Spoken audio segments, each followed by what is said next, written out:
காலங்காத்தால உனக்கு சோறு போட்டு கூட்டு வந்ததுக்கு உன்னால என்ன பண்ண முடியுமோ அதை பண்ணிட்ட அப்படின்றது தான் அந்த சேனலோட மைண்ட் வாய்ஸாக இருக்கும்னு நினைக்கிறேன். உங்க எல்லாத்தையுமே நல்லா தெரிஞ்சிருக்கும்.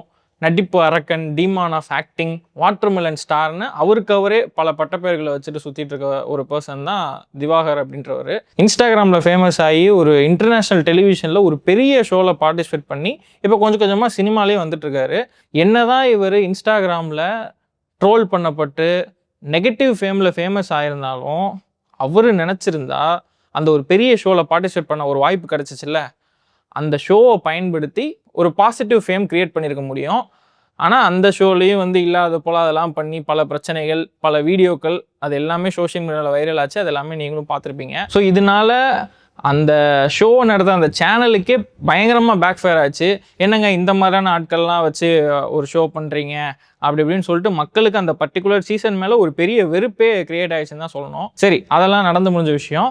இப்போ ரீசெண்டாக என்ன நடந்திருக்குன்னா, என்னதான் இவர்னால அந்த ஷோக்கு ஒரு பேட் நேம் கிரியேட் ஆகிருந்தாலும் அதே சேனல் மறுபடியும் இந்த பர்சனை கூப்பிட்டு வேற ஒரு ஷோவில் பார்ட்டிசிபேட் பண்ணுறதுக்கு வாய்ப்பு கொடுக்குறாங்க. இது எத்தனை பேர் இப்படி பண்ணுவாங்கன்னு தெரில. பட் மேபி ஏதாவது ஒரு டிஆர்பி ரீசனாக கூட இருக்கலாம்னு வச்சுக்கோங்களேன். நிறைய டேலண்ட்ஸ் இந்த மாதிரி ஏதாவது ஒரு சான்ஸ் கிடச்சிடாரான்னு வெயிட் பண்ணிட்டு இருக்கப்போ இவருக்கு அதே சேனலில் இன்னொரு சான்ஸும் கிடச்சிருக்கு. இவர் அங்கே போயிருக்காரு. போன இடத்துல அந்த சேனலில் வேலை பார்க்கக்கூடிய மாகாப்பா ஆனந்த், புகழ், கானா வினோத்னு சொல்லிட்டு இவங்க 3 பேர் மேலேயும் போலீஸ் கம்ப்ளைண்ட் கொடுக்குற அளவுக்கு ஒரு பெரிய பிரச்சனையாகி போச்சு. திவாகர் சைட்லேருந்து என்ன சொல்கிறாருன்னா, மாகாப்பா ஆனந்த் குடிபோதையில் என்னை அயன் ராடால் எடுத்து என் காலிலே அடித்து பயங்கரமாக பிளட்டு பெரிய இன்ஜுரி ஆகி போச்சு. அப்புறம் அந்த கானா வினோத் நிறையா அவருக்கு ரவுடிஸ் கூடலாம் பழக்கம் இருக்குது. அவர் எனக்கு டெத்து த்ரெட்டு கொடுக்குறாரு, அதாவது கொலை மிரட்டல்கள் கொடுக்குறாரு. இனிமேல் நீ சென்னை பக்கமே வரக்கூடாது, முக்கியமாக சென்னை வந்தனா சேனல் பக்கம் வந்துடக்கூடாது, இப்படிலாம் சொல்கிறாங்க. எனக்கு சென்னை வர்றதுக்கே பயமாக இருக்குது. அது மட்டும் இல்லாமல் புகழுக்கு என் மேலே பொறாமையாக இருக்குது. திடீர்னு சேனலில் என்னை அந்த ஷோவில் ஹைலைட் பண்ணுறாங்க. அங்கே நிறையா என்னை பாடி ஷேமிங் பண்ணுறாங்க. மாகாப்பா ஆனந்த் எப்பயுமே என்னை கலாய்க்கிற மாதிரியே பண்ணிகிட்டு இருக்காரு. திடீர்னு ஷோவில், ப்ரோமோவில் இது எல்லாத்தையுமே என்னை கொஞ்சம் ஹைலைட்டாக காமிச்சதுனால தான் புகழுக்கு என் மேலே பொறாமையாகி போச்சு. ஸோ அதனால தான் என்னை இப்படிலாம் பண்ணுறாங்க. இப்போ இவ்வளோ பெரிய வாய்ப்பு கிடச்சும் அதை என்னால் ஃபர்தராக கண்டினியூ பண்ண முடியாத அளவுக்கு இந்த ஒரு பிரச்சனை நடந்து போச்சுன்ற மாதிரி கம்ப்ளைண்ட் ரைஸ் பண்ணியிருக்காரு. ஸோ இது எல்லாமே திவாகர் அவர் சைடு சொன்னது. ஸோ அவர் சென்னை நஸ்ரத்பேட்டை போலீஸ் ஸ்டேஷனில் தான் கம்ப்ளைண்ட் ரைஸ் பண்ணியிருக்காரு. யூஸ்வலாக இந்த மாதிரி ஒரு கம்ப்ளைண்ட் வருது அப்படின்னா போலீஸ் யார் மேலே கம்ப்ளைண்ட் கொடுக்கப்பட்டிருக்கோ அவங்கள கூப்பிட்டு விசாரிப்பாங்க இல்லையா. ஸோ அந்த மாதிரி மாகாப்பா ஆனந்த், புகழ், கானா வினோத் இவங்க எல்லாத்தையும் கூப்பிட்டு விசாரிச்சிருக்காங்க. ஸோ உள்ளே என்ன பேசினாங்க அப்படின்றதெல்லாம் நமக்கு இப்போ தெரியாது. பட் வெளியே வந்த உடனே ப்ரெஸ் பீப்புளெலாம் நிறைய பேர் என்ன ஆச்சு, என்ன பிரச்சனை அப்படின்னு சொல்லிட்டு அவங்க 3 பேர்ட்டையும் கேட்டப்போ அவங்க சைடு ஒரு விஷயத்த சொல்கிறாங்க. ஸோ இந்த மாதிரி இந்த திவாகர் அப்படின்றவர் செட்டில் இருக்க லேடி ஆர்டிஸ்ட் கிட்டலாம் கொஞ்சம் மிஸ்பிஹேவ் பண்ணுறாரு. அதாவது அந்த ஆர்டிஸ்டோட ஹஸ்பண்டை பக்கத்தில் வச்சுக்கிட்டே அந்த அந்த லேடி ஆர்டிஸ்ட் மேலே கையை போட்டு இவ்வளோ நாள் இவர் கூட இருந்தல்ல, இனிமேல் ஏன் கூட இரு அப்படின்ற மாதிரிலாம் பேசுகிறாரு. இதெல்லாம் எப்படி ஒரு காமெடியாக எடுத்துக்க முடியும், கேட்டால் இதெல்லாம் ஃபன்னுன்ற மாதிரி சொல்கிறாரு அப்படின்ற மாதிரி அவங்க ஒரு சில கம்ப்ளைண்ட்ஸ் சொல்லியிருக்காங்க. ஒரு கணவன் முன்னாடியே பார்த்தீங்கன்னா அவரோட மனைவி மேலே போய் இப்படி கையை போட்டு செல்லம், இவ்வளோ நாள் நீ பார்த்தோன்னா வீட்டுக்காரோட இருந்துட்ட, ஒரு நாள் என் கூட இருந்தா இது காமெடியா? நீங்க சொல்லுங்க. யாருக்கானாலும் போறேன், நான் பழகி டேபிள் இருக்கேன். அவங்க ஹஸ்பண்ட் கிட்ட சொல்றாரு, இவ்வளவு நாள் சாரி அவங்க கிட்ட சொல்றாரு, இவ்வளவு நாள் நீ அவங்க கிட்ட இருக்க, ஒரு நாள் என் கூட இருக்கேன்றாரு. இதனால பிரச்சனைகள் தான். பெண்கள் கிட்ட ஆபாசமா பேசுறது, சமுதாய ரீதியா புக்கோ சேரின்ட்டு பிரிச்சு பேசுறது, எப்ப பாரு அவர் மைண்ட்ல ஒரு கேவலமான ஒரு எண்ணம் இருக்குது, ஜாதி பாகுபாடு எண்ணம். எஸ், யாரா இருந்தாலும் இந்த மாதிரி பிஹேவ் பண்ணா கண்டிப்பா கோவம் தான் செய்யும். சும்மா ஃபன்னுன்ற பேர்ல எல்லாத்துக்குமே ஒரு லிமிட் இருக்கு இல்லையா. ஸோ அந்த லிமிட்டை தாண்டும் போது கண்டிப்பா யாரா இருந்தாலுமே கோவம் தான் செய்யும். இதுக்கு முன்னாடி ஒரு ஷோவில் பார்ட்டிசிபேட் பண்ணான்னு சொன்னோம்ல, அந்த ஷோலையுமே ஒரு இந்த மாதிரி சில விஷயங்கள் பண்ணி தான் பல வீடியோக்கள் சோஷியல் மீடியாவில் வைரல் ஆச்சு. நம்ம எல்லாருமே சேர்ந்து கமெண்ட்ஸில் அவர் அடின்னு அடிச்சிருக்கோம். ஸோ இதெல்லாமே முன்னாடி நடந்த விஷயங்கள் தானே. சரி, ஓகே. இப்போ திவாகர் மாகாப்பா மேலே சில கம்ப்ளைண்ட்ஸ்லாம் வச்சுருந்தார்ல. ஸோ அந்த கம்ப்ளைண்ட்ஸ்க்கு மாகாப்பாவோட ரியாக்ஷன் என்ன அப்படின்றத பார்ப்போம். ஸோ அவரோட கம்ப்ளைண்ட் என்னென்னா, இந்த மாதிரி மாகாப்பா செட்டில் எனி டைம் குடிபோதையிலே தான் இருப்பார். அன்றைக்கி கானா வினோத்துக்கும் எனக்கும் நடந்த அந்த பேச்சுவார்த்தையில் கானா வினோத் என்னோடய ஃபேமிலியை பற்றி தப்பாக பேசினார், என்னோடய சோஷியல் மீடியாவில் இருக்க என்னோடய க்ரோத்தை பற்றி தப்பாக பேசினார். இப்படிலாம் பேசாதீங்க, உங்களுக்கு ஃபேமிலி இருக்குலாம் நான் சொன்னேன்.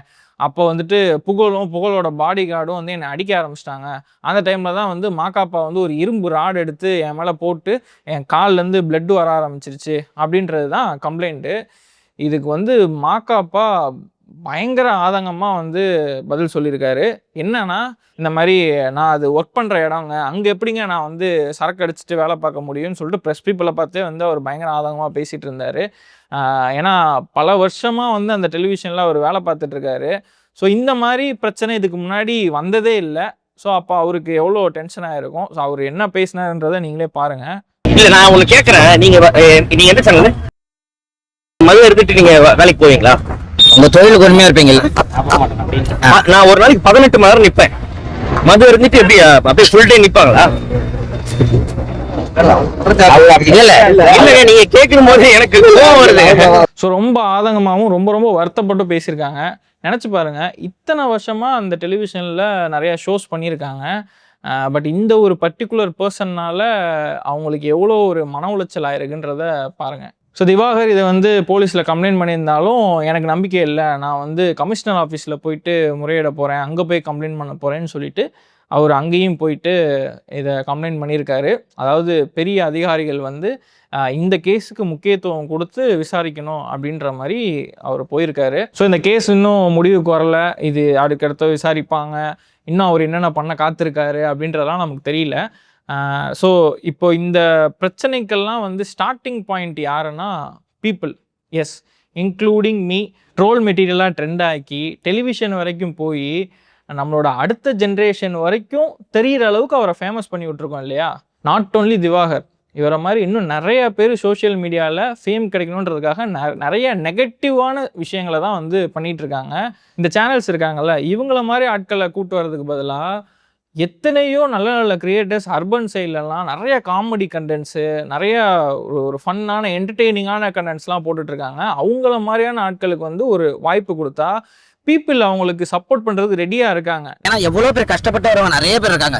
நீங்களும் நிறைய பேர் பார்க்குறீங்க. எவ்வளோ பேர் கண்டென்ட் வந்து ஒரு மக்களுக்கு வந்து நல்ல விஷயமா போய் சேருது. இந்த கண்டென்ட் பண்ணால் யாருக்குமே முகசொலி வரலன்னு சொல்லி நிறைய பேர் கண்டென்ட் பண்ணுறாங்க. அவங்களுக்குலாம் வாய்ப்பு கொடுங்கன்றோம். நாங்கள் வந்து இப்போ ஒன்றும் இல்லை, ஆட்டோக்காரன் சேனல் சொல்லிட்டு ஒரு பசங்க கருவாடு கம்பெனி ஆரம்பிச்சிருக்காங்க. முந்தா நேரத்து போனேன், காலையில் 6 மணி ஃப்ளைட்டு பிடிச்சி போய் அந்த பசங்களை வாழ்த்திட்டு மறுபடியும் 6 மணி ஃப்ளைட் பிடிச்சி வரேன். எனக்கு நான் ஷூட்டிங் மிஷினாக ஓடிட்டு வரேன். ஏன்னா நல்லா பண்ணுறாங்க, நான் போய் விஷ் பண்ணிட்டு வரேன். எவ்வளோ பேருக்கு அந்த ராஜ்பிரியன்னு சொல்லிட்டு எல்லாமே அவ்வளோ கமெண்ட்ஸ் போடுறாங்க.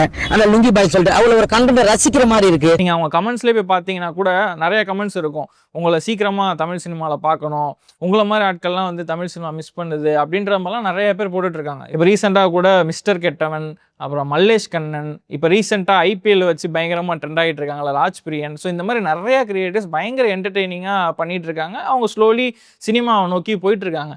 இந்த மாதிரியான பர்சன்ஸை தான் வந்து இந்த சேனல்ஸ் வந்து கூட்டு போய் ஒரு வாய்ப்பு கொடுத்து ரெகக்னைஸ் பண்ணணும். பட் அதெல்லாம் விட்டுட்டு ஒரு ஷோவில் சான்ஸ் கிடைச்சும் அவர்னால அந்த ஷோக்கே வந்து ஒரு கெட்ட பேர் வருது. அவருனால மட்டும் இல்லை, அவரும் காரணம்னு வச்சுக்கோங்களேன். அவரால் அந்த ஷோக்கே ஒரு கெட்ட பேர் வருது. அப்புறம் மறுபடியும் கூப்பிட்டு இன்னொரு சான்ஸ் கொடுக்குறீங்க. ஸோ இது எப்படி எடுத்துக்கிறது அப்படின்றதே தெரியல. எனிவே ஸோ பார்ப்போம் இந்த கேஸ் ஃபர்தராக எங்கெங்கே போகுது அப்படின்றதையும் நம்ம சேனலில் நீங்கள் பார்த்து தெரிஞ்சுக்கலாம். அண்ட் இந்த பர்டிகுலர் விஷயத்தில் உங்களோட ஒப்பீனியன் என்ன, இதில் யார் மேலே தப்பு இருக்குன்னு நினைக்கிறீங்க? ஸோ இந்த மாதிரியான பர்சன்ஸுக்கு இந்த மாதிரி டிவி சேனல்ஸ் வந்து வாய்ப்புகள் கொடுக்குறாங்கல்ல, ஸோ அதை பற்றி நீங்கள் என்ன நினைக்கிறீங்க அப்படின்றத மறக்காமல் கமெண்ட் பண்ணுங்கள். நெக்ஸ்ட் ஒரு வீடியோவில் மீட் பண்ணலாம். பை.